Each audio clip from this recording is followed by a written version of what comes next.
I found out my sister had already picked out the casket when I was still trying to figure out how to breathe without my mother in the world.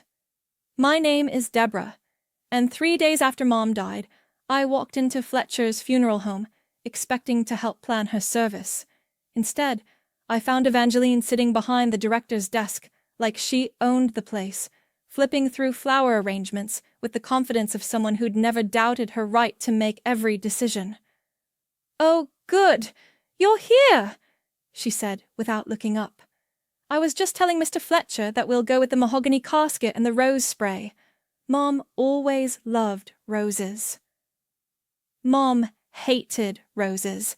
She was allergic to them, but I stood there in my wrinkled jeans and yesterday's sweater, watching my older sister command the room in her pressed blazer and perfect makeup, and I said nothing.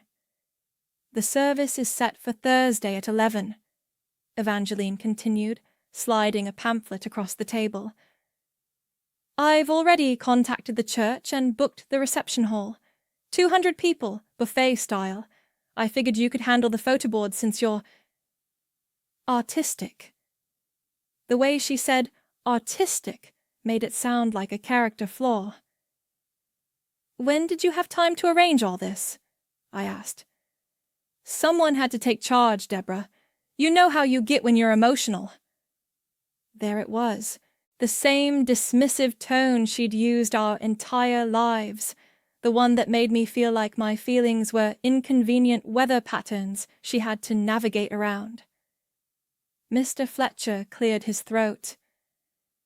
"If there are any changes you'd like to make." "No changes," Evangeline said firmly. "Everything's settled." I wanted to scream that I'd been the one sitting in hospital rooms for the past 6 months, holding Mom's hand through chemo sessions while Evangeline showed up for 10 minutes to take selfies for her Instagram story. I wanted to tell them about the nights I'd slept in that uncomfortable chair, about how Mom would squeeze my fingers when the pain got bad, about the conversations we'd had when she thought no one else cared enough to listen. Instead, I nodded and took the pamphlet. Later that afternoon, I drove to Mom's house, the house where Evangeline had apparently been living for the past week, though she still owned a perfectly good condo across town. I found her in the kitchen, surrounded by boxes and legal documents. "I'm just getting things organized," she said, not bothering to explain why she was packing up Mom's belongings before we'd even buried her. "The lawyer wants to meet with us next week about the will, but honestly, it's pretty straightforward. Mom always said the house would go to me since I'm the eldest and more stable." That word hit like a slap. Stable, as if my freelance design work and my tendency to cry at movies somehow disqualified me from basic human dignity. "Did she actually say that?" I asked. Evangeline waved a hand dismissively. She didn't need to. "It's obvious, isn't it? I mean, look at us, Deborah. I have a career, a relationship, a plan for the future. You're still figuring yourself out." I was 38 years old. My friend Livia stopped by that evening while I was sitting on Mom's back porch, trying to make sense of the day. She'd brought wine and the kind of gentle presence that reminded me why we'd stayed friends since childhood. "How are you holding up?" she asked, settling into the chair beside me. "Evangeline planned the entire funeral without asking me what I wanted." Livia was quiet for a moment. "You know, when my grandmother died, my aunt did something similar, took over everything, made all the decisions. Turned out she was terrified that if she slowed down, she'd have to actually feel the grief." "Evangeline doesn't grieve. She organizes." "Maybe. Or maybe she's just as lost as you are and doesn't know how to show it." I wanted to believe that. I wanted to think there was some vulnerable part of my sister that I'd simply never been allowed to see. But then I remembered the way she'd posed for photos at Mom's bedside, The way she'd talked about the house like it was already hers. The way she'd dismissed my pain as if it were somehow less valid than her own. The next morning, I went back to help pack Mom's things. Evangeline was already gone. Some work emergency she'd mentioned in a text. So I was alone with the remnants of our mother's life. I started with her bedroom, carefully folding clothes and sorting through jewelry, when I noticed something odd about her old sewing table. The bottom drawer stuck when I tried to open it, like something was wedged behind it. I pulled harder, and the drawer came free, revealing a small brass key taped to the back panel. Hidden in the very back of Mom's closet, behind boxes of Christmas decorations, I found what the key unlocked, a metal document box I'd never seen before. Inside was a manila folder labeled in Mom's careful handwriting, "Revised Will, Confidential." My hands shook as I opened it. The document was dated 3 weeks before Mom died. 3 weeks. While I was bringing her soup and helping her to the bathroom, she was rewriting her will. I read it twice before the words sank in. Everything. The house, the savings account, the investments, even her jewelry. All of it was left to me. Not split between us. Not with conditions. Just me. At the bottom, in Mom's shaky handwriting, "Deborah has been my constant companion through this illness. She deserves to know she was valued." I sat on her bedroom floor holding that paper, and for the first time in days, I wasn't crying. I was calculating. The smart thing would have been to march downstairs and wave the will in Evangeline's face. The right thing, maybe. But something stopped me. Maybe it was the memory of her dismissive voice at the funeral home, or the way she'd already moved into Mom's house like she owned it. Maybe it was 38 years of being told I was too emotional, too unstable, too much. I folded the will carefully and put it back in the box. 2 hours later, I was sitting across from Randall Harvey in his law office downtown. He was younger than I'd expected, with kind eyes and the sort of calm demeanor that probably came in handy when dealing with grieving families. "I'm sorry for your loss," he said, gesturing for me to sit. "Your sister mentioned you'd both be coming in next week to discuss the estate." "Actually, that's why I'm here." I pulled out the folder. "I found this in my mother's things." Randall put on his reading glasses and examined the document carefully. He checked the signatures, the notary stamp, the date. After what felt like an eternity, he looked up. "This is legitimate," he said. "Properly witnessed and notarized. It would supersede any previous will. So the house would be yours, along with everything else listed here." He set the papers down gently. "I have to ask, does your sister know about this?" "No." "Are you planning to tell her?" I stared at the document between us. "What happens if I don't? I mean, not yet." Randall leaned back in his chair. "Well, legally, this is the valid will. But if your sister is operating under the assumption that she's inheriting the estate based on an earlier document, she might make decisions, financial or otherwise, that could complicate things." "What kind of decisions?" "Moving into the property, making improvements, taking on debt with the house as collateral, that sort of thing." He paused. "In my experience, shock has a very particular signature in cases like this. The longer someone believes something that isn't true, the more devastating the correction becomes." I nodded slowly. "How long do I have to decide?" "There's no legal deadline for presenting the will, but I'd recommend sooner rather than later. These situations tend to get messier with time." I thanked him and left with the document safely back in my purse, my mind spinning with possibilities I wasn't ready to name. That evening, Evangeline called while I was making dinner. "I've been thinking about the house." she said without preamble. I know it's hard to let go, but I really think it's for the best that it stays in the family. I mean, in responsible hands. I'm actually thinking of selling my condo. The housing market is so good right now, and honestly, Mom's place has so much more character. I could really make something special of it. I stirred my pasta and said nothing. Are you listening, Deborah? I'm here. Good, because I wanted to run something by you. I'm thinking of doing some renovations. Nothing major, just updating the kitchen, and maybe opening up that wall between the living room and dining room. Make it more modern, you know. With what money? Well, I have savings, and once the estate is settled, I can refinance. The house is worth at least $400,000 now, probably more with the right improvements. I almost laughed.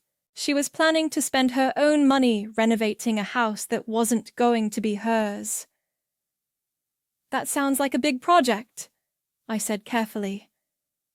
I know, but I'm excited about it. I've already been looking at contractors. Oh, and Deborah, I hope you understand that once I start making changes, it won't really feel like Mom's house anymore. It might be hard for you to visit as much. There it was, the gentle eviction notice, wrapped in fake concern. I understand, I said. After I hung up, I opened my laptop and started a new document. At the top, I typed, "Things Evangeline doesn't know." Under that, I wrote, 1. The real will. 2. What Mom told me about July. 3. How much this is going to cost her. I stared at the screen for a long time before adding a 4th line. 4. How patient I can be when I know I'm going to win. 3 weeks after the funeral, Evangeline texted me a photo of granite countertop samples with the message, "Which one screams sophisticated kitchen?" leaning toward the Carrara marble look. I stared at the image of 4 expensive stone squares, each one probably costing more than I made in a month, and typed back, "They all look great." The next day, I drove over with the excuse of picking up some of Mom's photo albums. What I really wanted was to see how deep Evangeline was digging her own grave. I found her in the kitchen with a man I didn't recognize, both of them wearing hard hats and gesturing at the walls with the enthusiasm of people spending someone else's money. "Deborah!" Evangeline beamed. "Perfect timing. This is Percy, my contractor. Percy, this is my sister." Percy wiped his dusty hand on his jeans before shaking mine. "Nice to meet you. Your sister's got some amazing ideas for this place." "Oh, really?" "We're taking out this entire wall," Evangeline said, patting the barrier between the kitchen and dining room. "Creating an open concept. And look at this." She pulled out her phone and showed me a Pinterest board labeled Dream Kitchen Goals. Every image featured gleaming appliances and magazine-perfect staging. "The island alone is going to be 12 feet long," Percy added. "Custom cabinets, quartz countertops, professional-grade appliances. We're talking a complete transformation." "Wow," I said. "That must cost—" $43,000, Evangeline said proudly, "but it'll add at least 60 to the home value. It's an investment." I nodded and wandered into the living room, where I found paint samples taped to the walls and fabric swatches scattered across Mom's old coffee table. Everything was labeled with little sticky notes. Living room, warm grey. Accent wall, navy. New curtains, linen blend. "I'm redoing the whole downstairs," Evangeline called from the kitchen. "The 70s decor has got to go. Mom had interesting taste, but it's time for an update." Mom's interesting taste included the hand-painted ceramic tiles she'd made in a pottery class, the built-in bookshelves Dad had constructed before the divorce, and the window seat where she used to read to us on rainy afternoons, all of it marked for removal. "What about the backyard?" I asked. Evangeline's eyes lit up. "Oh, you have to see the deck plans." She led me outside, where the small patio Mom had loved for her morning coffee was torn up and replaced with construction materials. Percy unrolled a set of blueprints on a makeshift table. "Two-level composite deck with built-in seating and a pergola," he explained. "Fire pit area down here, dining space up there. It's going to be incredible for entertaining." "How much is the deck running?" I asked casually. $32,000, Evangeline said, "but Percy's giving me a great deal since we're doing the kitchen too." I did quick math in my head. $75,000. She was spending $75,000 on a house that belonged to me. "That's a lot of money up front," I said.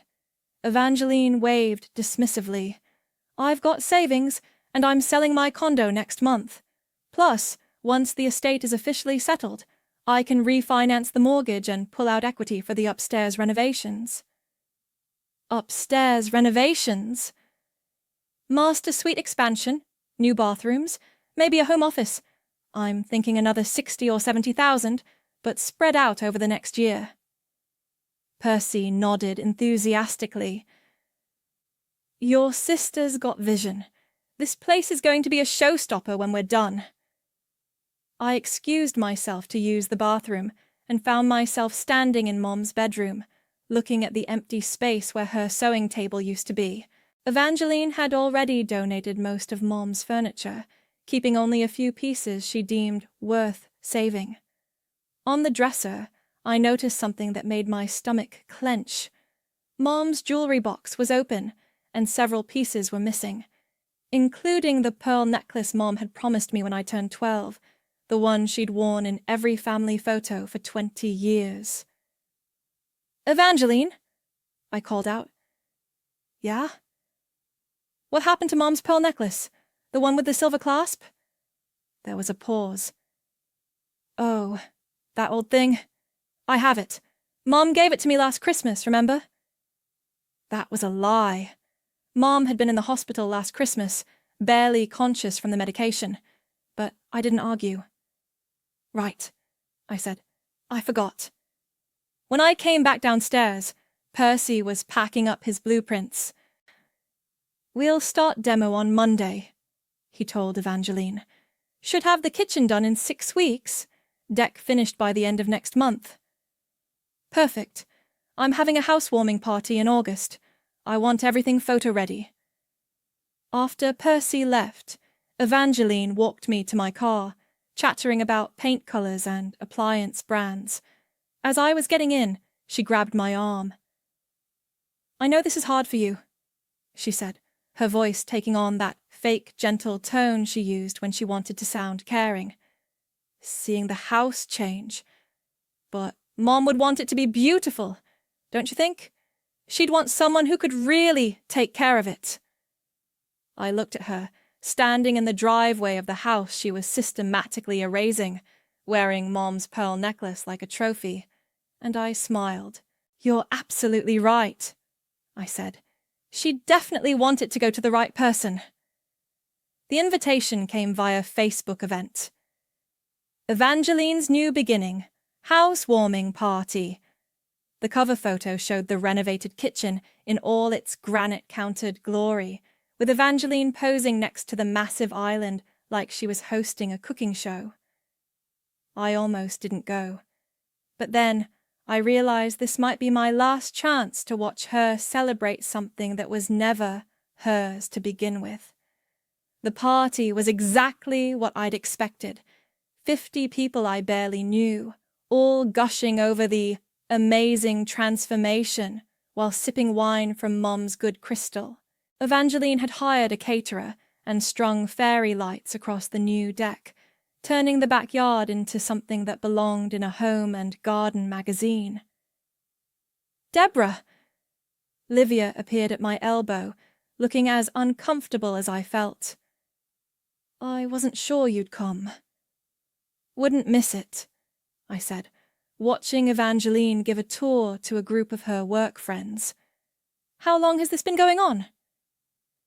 About an hour. She's been showing off the kitchen renovation to anyone who'll listen. Did you know the refrigerator cost $8,000? I nearly choked on my wine. 8,000? That's what she told the woman from her yoga class. Said it was worth it because she's planning to do a lot more entertaining now that she has the space. We watched Evangeline demonstrate the kitchen island's built-in wine fridge to a captivated audience. The whole house just feels so much more open now, she was saying. My mother was wonderful, but she had very traditional ideas about home design. I wanted to create something more modern, more livable.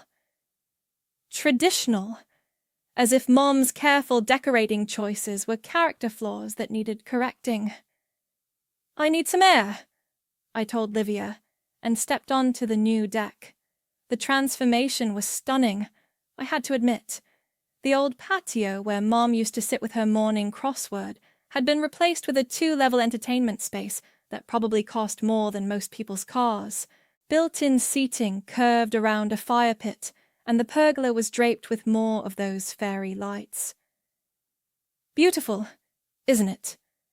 I turned to find Percy, Evangeline's contractor, admiring his handiwork with a beer in hand. It's definitely impressive, I said. Your sister's got great taste, and deep pockets.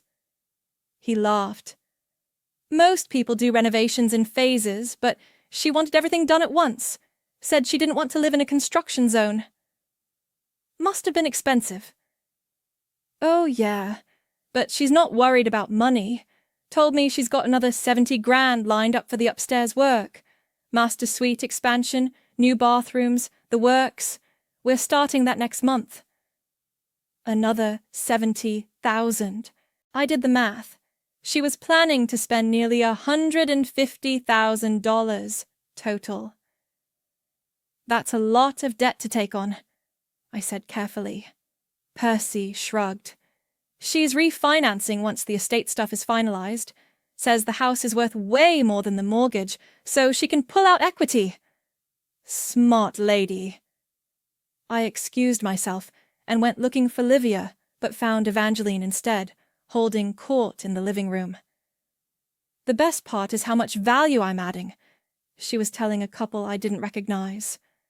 I mean, when I inherited this place, it was stuck in 1975. Now it's going to appraise for at least 600,000, maybe more. Inherited. Past tense. Like it was already a done deal. Evangeline's always been the practical one, said a woman I vaguely remembered from high school. Even when we were kids, she was the one with the plans.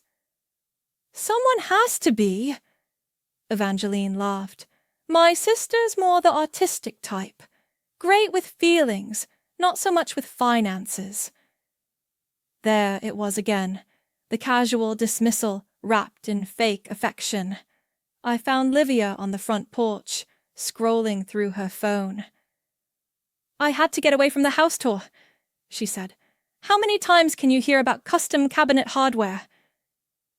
Did you know she's planning another 70,000 in renovations?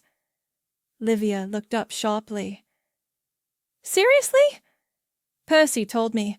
Master suite, new bathrooms, the works. Jesus, Deborah, she's really going all in on this.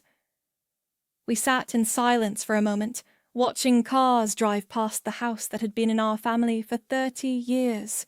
Can I ask you something? Livia said finally. Sure. What are you waiting for? I looked at her. What do you mean? I mean, I've known you since we were 8 years old. You're not the type to just roll over and accept being screwed. So, what's your plan?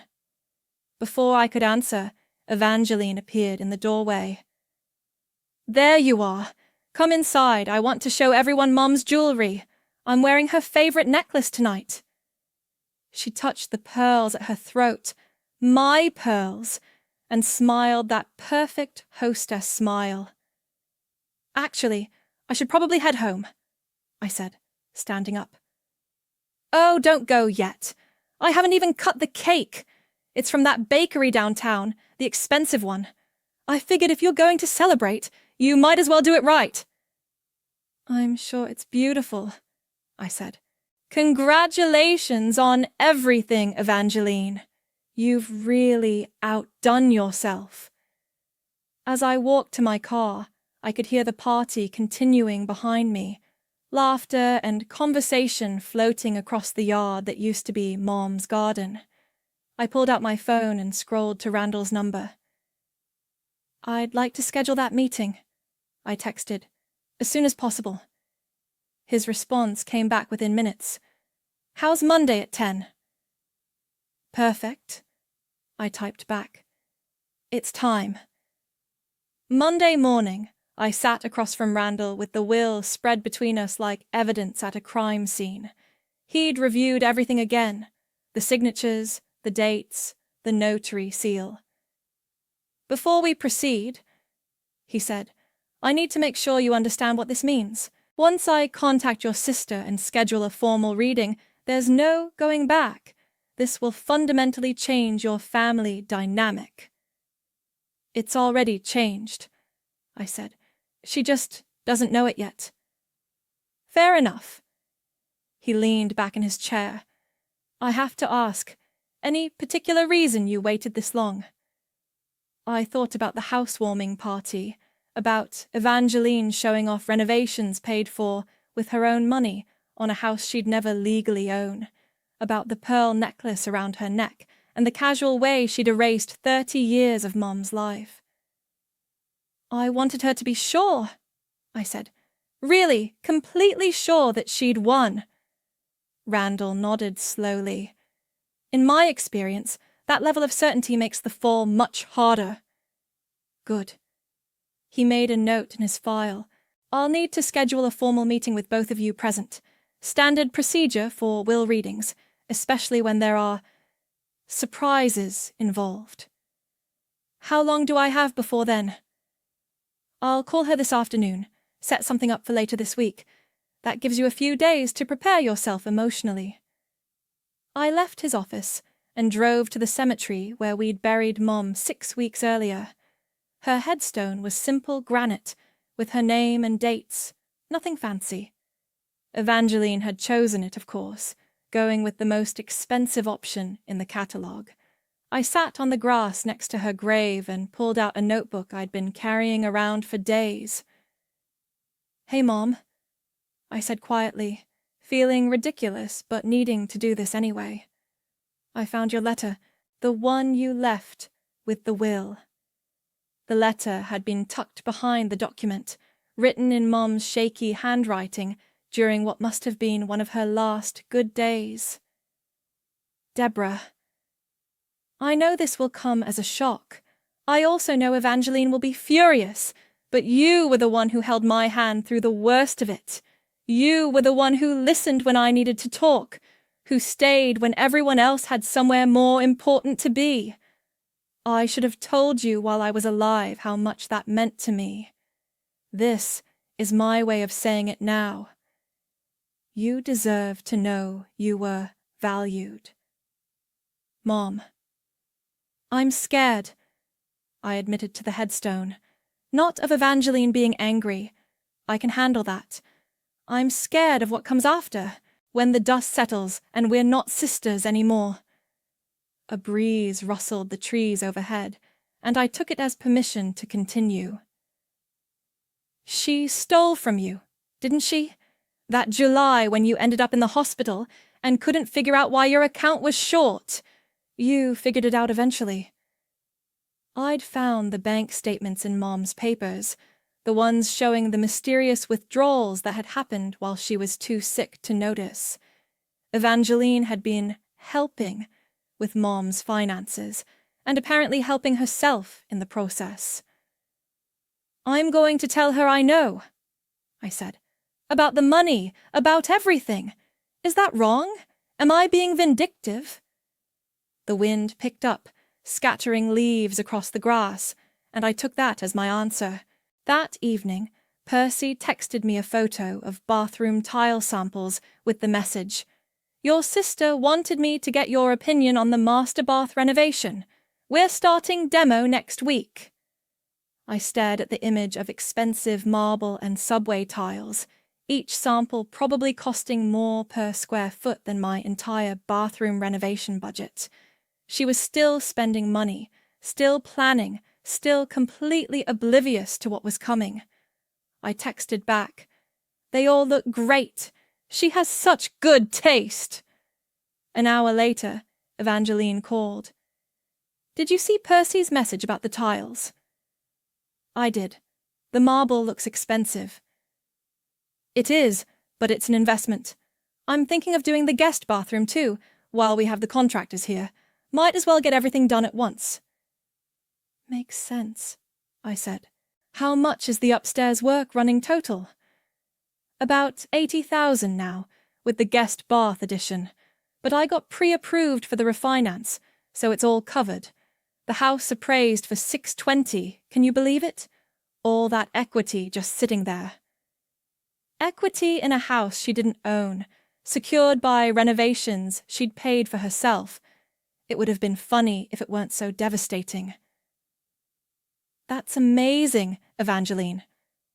"I know, right?" "Oh, and I have some news. I put my condo on the market today. Got 3 showings scheduled already. The realtor thinks we'll have offers by the weekend." She was selling her safety net, burning her bridges, making herself completely dependent on a house that was about to be yanked out from under her. "Wow," I said. "You're really committing to this." "Why wouldn't I? This is my future, Deborah. Our family home, finally getting the care it deserves." After we hung up, I opened my laptop and added to my running list, things Evangeline doesn't know. 5. She just sold her only other option. Wednesday morning. Randall called. "I've scheduled the meeting for Friday at 2 o'clock. I told your sister it was a routine estate matter that required both beneficiaries present." How did she sound? "Confident," he said. "Very confident." Perfect. Friday at 2 o'clock, I walked into Randall's conference room to find Evangeline already seated at the polished table, looking like she was about to close a business deal.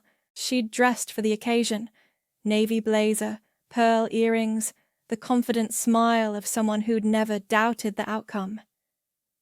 "There she is," Evangeline said as I took the seat across from her. "I was just telling Randall how smoothly everything's been going with the house. The contractors finished the kitchen yesterday, and it looks incredible." "I'm sure it does," I said, setting my purse carefully on the table. Randall cleared his throat and opened a thick folder. "Thank you both for coming. As I mentioned on the phone, there are some estate matters we need to address." "Of course," Evangeline said, "though I have to say, I'm not sure why this couldn't have been handled over the phone. The will was pretty straightforward." "Actually," Randall said, "that's what we're here to discuss." He pulled out a document I recognized. The original will, the one Evangeline had been operating under for the past 2 months. "This is the will dated 18 months ago, which leaves the house and primary assets to Evangeline, with a smaller monetary bequest to Deborah." Evangeline nodded. "Right. Like I said, straightforward." "However," Randall continued, reaching for another folder, "3 days ago, Deborah brought me a second document." The confidence flickered in Evangeline's eyes. "A second what?" "A revised will, dated 3 weeks before your mother's death, properly witnessed and notarized." He slid the document across the table. "This supersedes the earlier version." Evangeline's hands shook as she picked up the papers. I watched her face as she read, saw the exact moment comprehension hit.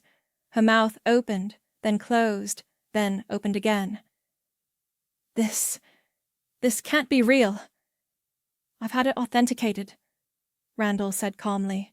The signatures match, the witnesses are legitimate, and the notary seal is valid. This is your mother's final will and testament. But she never said anything. She never told me she was changing it. Apparently she told Deborah, Randall said, glancing at me. No, Evangeline said, her voice rising. No, this is wrong. Mom was on medication. She wasn't thinking clearly. She couldn't have meant this. The witnesses confirmed she was lucid and competent when she signed, Randall said. I'm sorry, Evangeline, but this document is legally binding. Evangeline turned to me, her face flushing red. You knew. You've known this whole time. Yes. While I was planning the funeral, while I was taking care of everything, while I was... She stopped, her breathing becoming rapid and shallow. The renovations. Oh, God. The renovations. What renovations? Randall asked. She's spent about $150,000 renovating the house, I said quietly. New kitchen, new deck, bathroom remodels. She sold her condo to pay for it. Randall winced. I see. You let me do this, Evangeline whispered, staring at me. You watched me spend my life savings on a house that wasn't mine. You never asked if it was yours, I said. You just assumed. Because Mom always said... Mom never said anything. You decided the house should be yours because you're older, because you thought you were more responsible, because you've spent our entire lives believing you deserve more than me. Evangeline's hands were trembling now. This isn't fair. I've been taking care of everything. I planned the funeral. I've been maintaining the house. You've been erasing her, I said, my voice steady. You ripped out her kitchen, tore down her walls, threw away her furniture. You turned her home into your personal renovation project. I was improving it. You were improving it for yourself, with your own money, on property you never owned. Randall cleared his throat. If I may, there are some practical matters we need to discuss. Evangeline, any improvements you've made to the property become part of the property. You can't remove fixtures or recoup renovation costs. What does that mean? Evangeline asked. It means the $150,000 you spent is gone, I said. The new kitchen, the deck, the bathrooms, all of it stays with the house. My house. Evangeline stared at me like I'd slapped her. You planned this. You wanted me to spend the money. I wanted you to show me who you really are, I said. And you did. You moved into Mom's house before she was even buried. You threw away her belongings, stole her jewelry, and spent 2 months acting like you'd won some kind of prize. I didn't steal anything. You're wearing my necklace right now. Her hand flew to her throat, touching the pearls. Mom gave this to me. Mom promised it to me when I was 12. You took it from her jewelry box after she died. That's not... I would never... Just like you would never take money from her bank account while she was too sick to notice. The room went dead silent. Evangeline's face went white. I don't know what you're talking about, she whispered. July 15th, $3,000, July 22nd, another $2,000, August 3rd. Stop. She knew Evangeline. She figured it out eventually. That's why she changed the will. Randall was taking notes now, his pen moving quickly across his legal pad. I was helping her pay bills, Evangeline said desperately. She asked me to... She asked you to steal from her? It wasn't stealing. I was managing her finances. Without her permission, while she was incapacitated, that's called financial elder abuse. Evangeline stood up so fast, her chair fell backward. You can't prove any of this. I reached into my purse and pulled out a manila envelope. Bank statements, hospital records showing when she was admitted and when the withdrawals happened, her notes about the missing money. I slid it across the table to Randall. She kept very good records. Evangeline looked from me to Randall to the envelope, her breathing becoming more erratic. "This is insane," she said. "You're my sister. We're family." "No," I said, standing up. "We're not." Evangeline sank back into her chair, her face crumpling as the full weight of her situation hit her. The confident woman who'd walked in here 20 minutes ago was gone, replaced by someone who looked like she was drowning. "I need a minute," she said, her voice barely audible. "Take all the time you need," Randall said gently, but his pen was still moving across his legal pad. "Though I should mention that financial elder abuse is a serious matter. If these allegations are substantiated—" "They're not allegations," I interrupted. "They're facts." Evangeline looked up at me with red-rimmed eyes. "Why are you doing this to me?" "I'm not doing anything to you. I'm just not protecting you anymore." "But we're sisters." "Sisters don't steal from each other. Sisters don't dismiss each other's grief. Sisters don't take what doesn't belong to them and act like it's their right." "I never meant for any of this to happen." "Which part? The stealing or getting caught?" Evangeline flinched. "I was trying to help Mom. Her bills were piling up and she was so confused about money." "She wasn't confused. She was dying, and you saw an opportunity." "That's not fair." "Fair?" I stood up, my voice rising for the first time. "You want to talk about fair? Fair would have been asking me before you planned Mom's funeral. Fair would have been splitting her belongings instead of taking what you wanted. Fair would have been treating me like family instead of like an inconvenience. I always treated you like I was broken, like my feelings didn't matter, like I was too unstable to handle real responsibility." I leaned forward, my hands flat on the table. "Do I seem unstable to you now, Evangeline?" She stared at me, and for the first time in our lives, I saw fear in her eyes. Randall cleared his throat. "Perhaps we should focus on the immediate legal matters.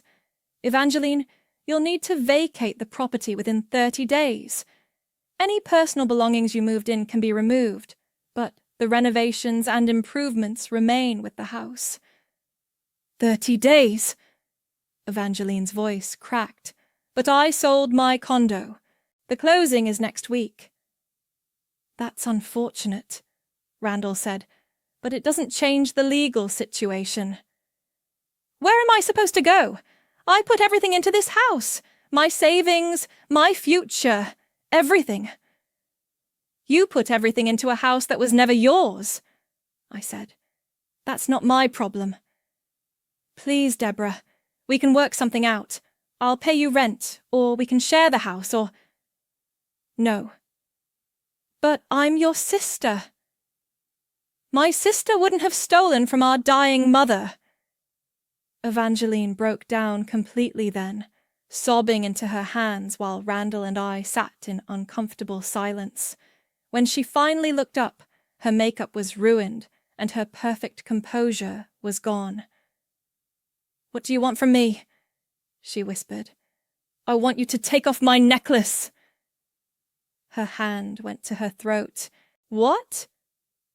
"The pearls. They're mine. Mom promised them to me, and you stole them from her jewelry box. Take them off." "Deborah, please." "Take them off, or I'll have Randall add jewelry theft to his notes." With shaking fingers, Evangeline unclasped the necklace and placed it on the table. I picked it up and put it in my purse. "What else?" she asked. "Nothing else. You've already given me everything I needed." "I don't understand." You showed me exactly who you are. You proved that every cruel thing you ever said about me was really about you. You're the unstable one, Evangeline. You're the one who can't handle responsibility. You're the one who makes terrible decisions.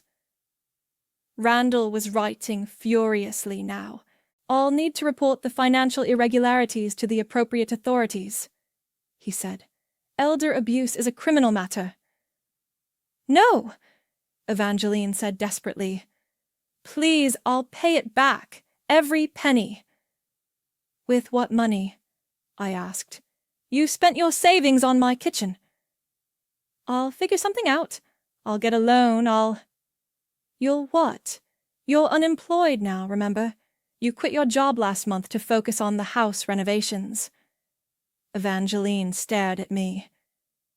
How did you know that? Percy mentioned it. Said you wanted to be available for contractor meetings.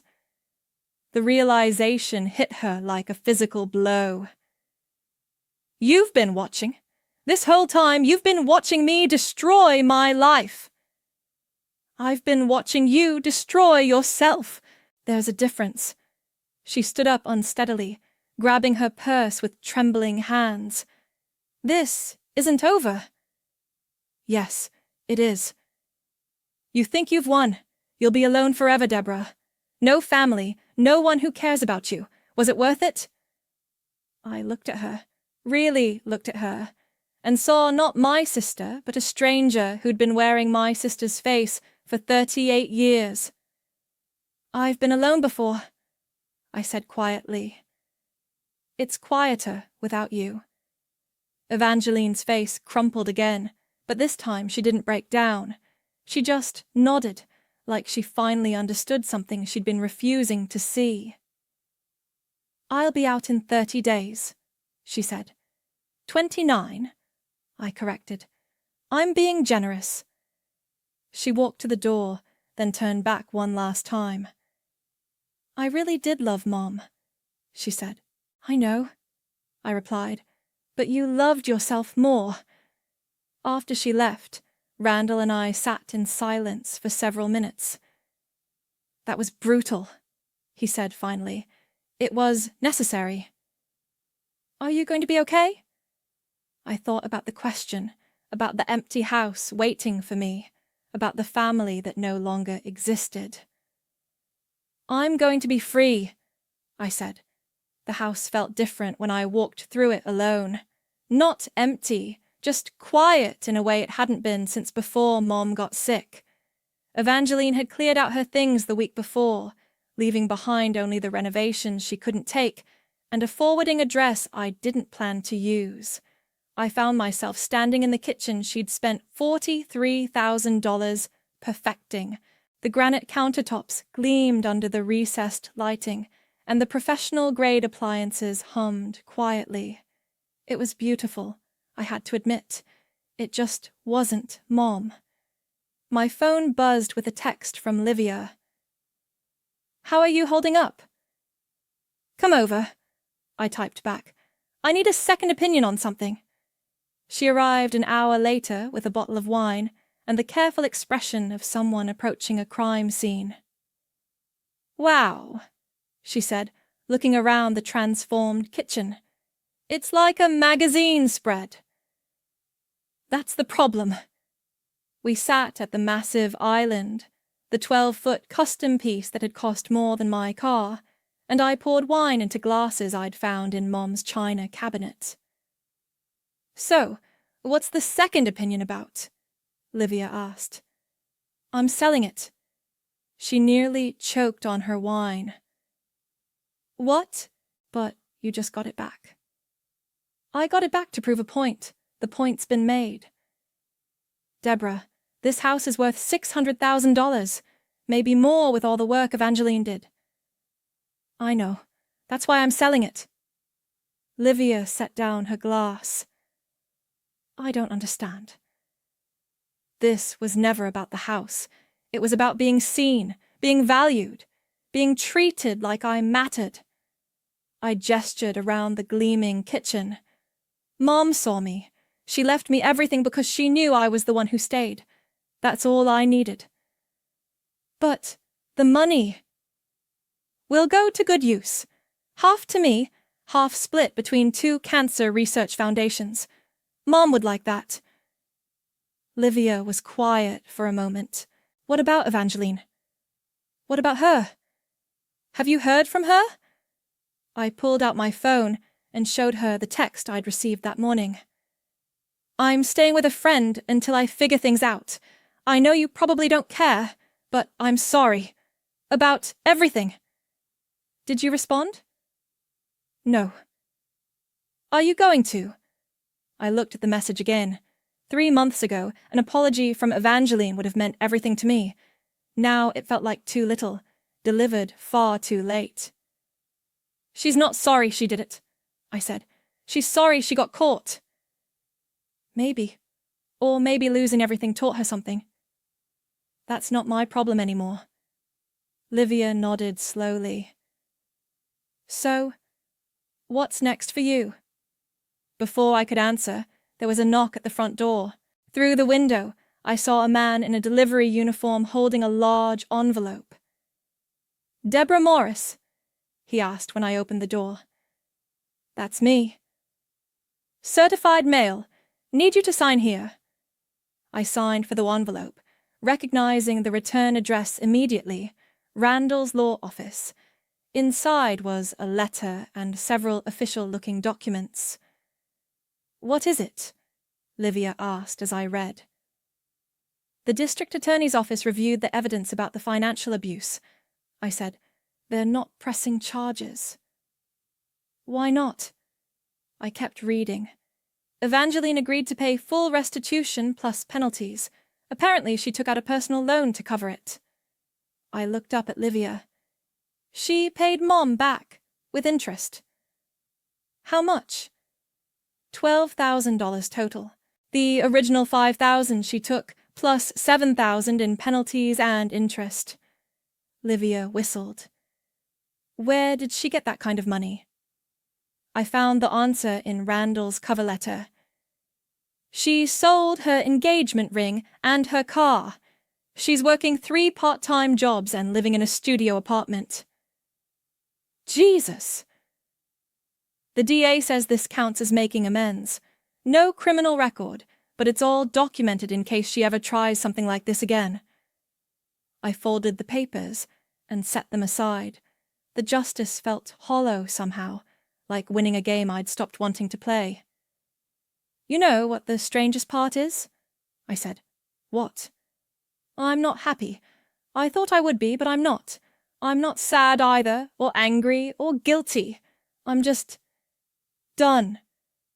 Livia reached across the island and squeezed my hand. That's not strange. That's healing. We finished our wine as the sun set through the new windows Evangeline had installed. Tomorrow I'd call a realtor and start the process of selling the house. I'd pack up the few things that still mattered. Mom's photo albums, her recipe box, the pearl necklace that was finally back where it belonged.